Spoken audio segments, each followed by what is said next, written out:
Thank you so much for joining us on the show. So excited today. We're talking to C.L. Barber. She said it's okay just to call her Cindy, so that's what we're going to go with. She's published 2 books in the Chronicles of Kilion series, The Keeper of the Keystone and Key to Dragon Falls. Cindy is a green belt in karate, and I think this is so cool. She does medieval reenacting for, well, you've been doing that for 13 years, right? That's right, yes, where I met my husband. Oh, that's so neat. That's so cool. We could just do a whole show on that. But Cindy, I want to dig in because we've only got a limited amount of time. Let's talk about the Chronicles of Kilion series. Yeah, so the first book is The Keeper of the Keystone, and it starts off in England. And on a stormy night home, Mathis, who's going home with a present for his son's first birthday, is attacked and stabbed. And then nearby in a local farmhouse, there's a murder of 3 people. Both of these have never been solved, and Mathis never makes it home. So the actual proper story begins 14 years later when a strange man, claiming to be a family member, bears a gift for Michael's 15th birthday. And it's that gift which catapults Michael and his friends into a world of castles and magic, intrigue, and a fight for survival. So, yeah.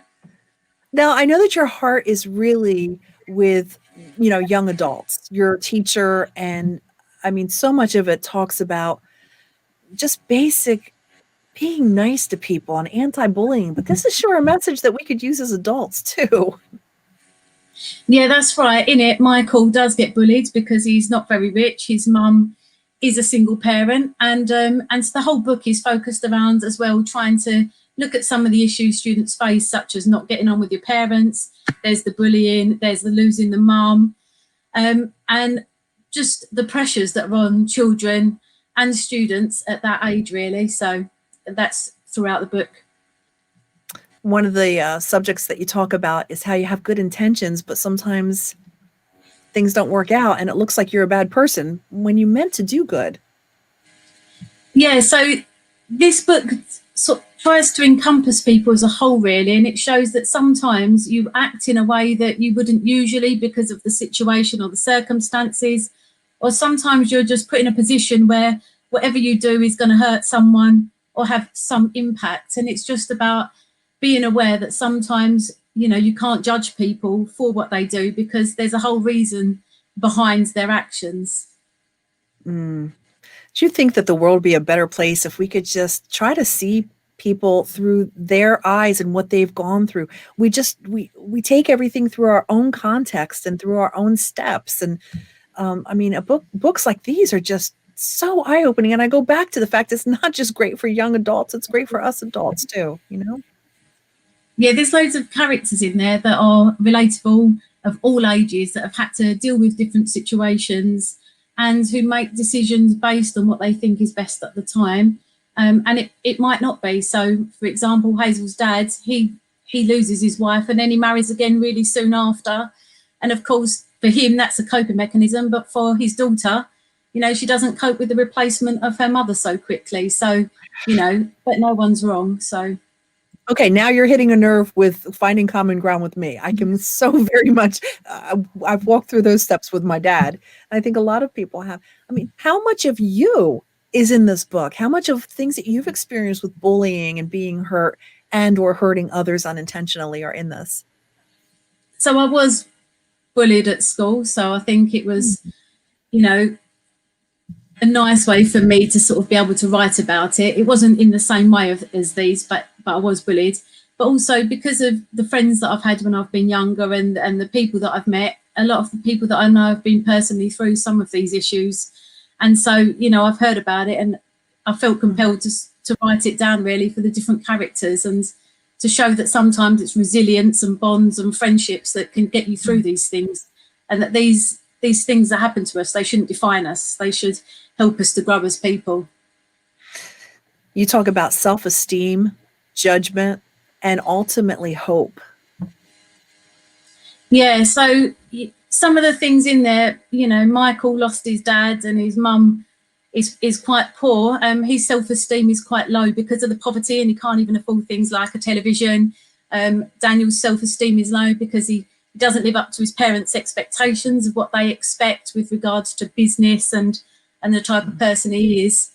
But it, you know, the friendships ultimately bring them together, and it's about, you know, sort of conquering through that, really. What's the overall message? Because you know, you've got the two books, but when you combine them, what is the overall umbrella?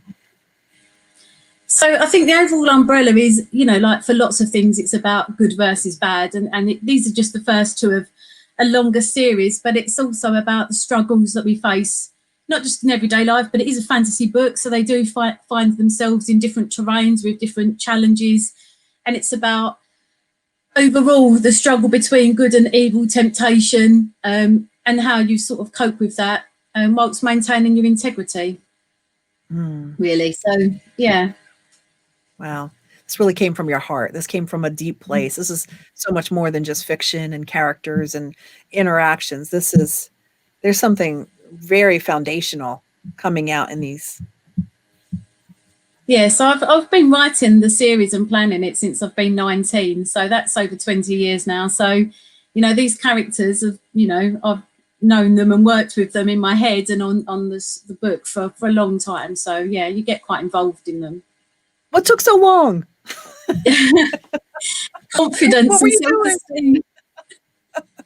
It took me a long time to get the courage to actually publish. So really, I'm going to go back to that. Courage. Why were you hesitant? What was your fear? Just when you put yourself out there on the public domain, you're opening yourself up to a lot of criticism and comparisons. And being a teacher, you know, I'll have students that are potentially reading that book. So when you write a book, it is part of you. And, you know, you have to be aware that as soon as it's published, that's a part that can either bring enjoyment or cause criticism. So, yeah, it's a big step. So I was looking at some of the reviews. It said it's a little bit of a cross between Harry Potter, Game of Thrones, Lord of the Rings. That's a huge compliment. That's a great company to be in. Yeah, no, I've had some wonderful reviews, really. So it's always really nice to have affirmation from people that you don't know who've read your book and have liked it. So that's wonderful. When you talk about this is going to be a series, there's a lot more to come. How much more? So I've got at least another 3 books planned. I'm halfway through the 3rd book at the moment, but the plan is for it to be longer than that. But there's so many characters to be, you know, explored.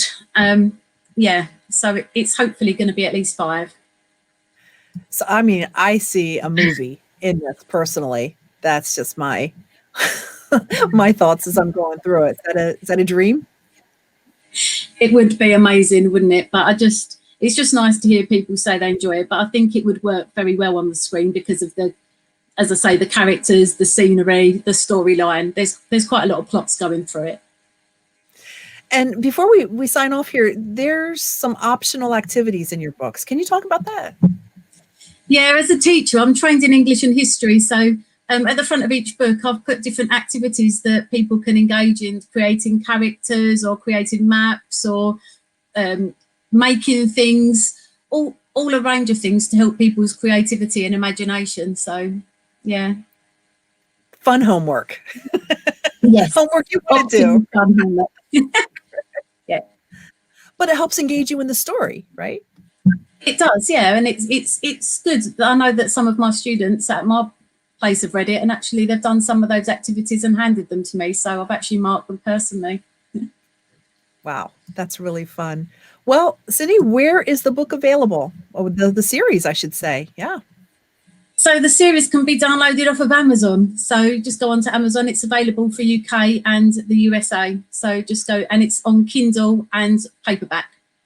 Very good. Again, we're talking with C.L. Barber, Keeper of the Keystone and Key to Dragon Falls. It is a series, and thank you so much for joining us. We're so glad that you did. Thank you. Thank you.